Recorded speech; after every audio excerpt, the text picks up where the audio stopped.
In this problem, we're told that the demand equation for a certain product is given by the following equation. P is equal to square root of 16 minus 0.02 Q, where the unit price P is measured in dollars and Q is the quantity demanded in units. We're asked to calculate the elasticity of demand when 50 units are produced. So let's write down our demand equation.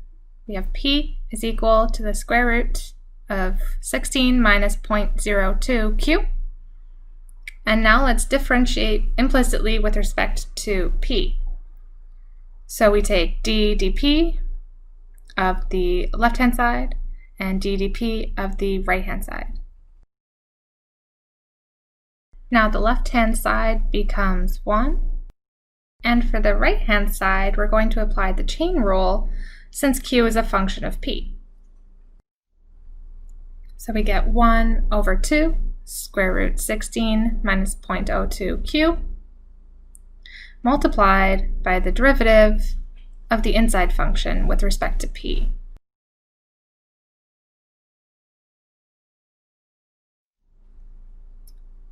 So we find that 1 is equal to 1 over 2 square root 16 minus 0.02 Q multiplied by 0 minus 0.02 dQ dP. Okay, so we are now in a position to solve for dQ dP. We find that dQ dP is equal to negative 1 over 0.02 times 2 square root 16 minus 0.02 Q. We can now recognize this expression as P, and so we can simplify our answer as follows. We find that dQ dP is equal to negative 100 P. Okay, so now we found the rate of change of the quantity demanded with respect to the unit price. And we further note that when 50 units are produced, that is when Q is equal to 50, we have P is equal to the square root of 16 minus 0.02 times 50, which is equal to the square root of 15.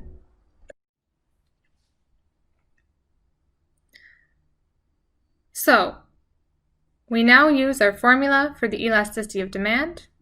So we have E of P and Q is equal to negative P over Q times dQ dP.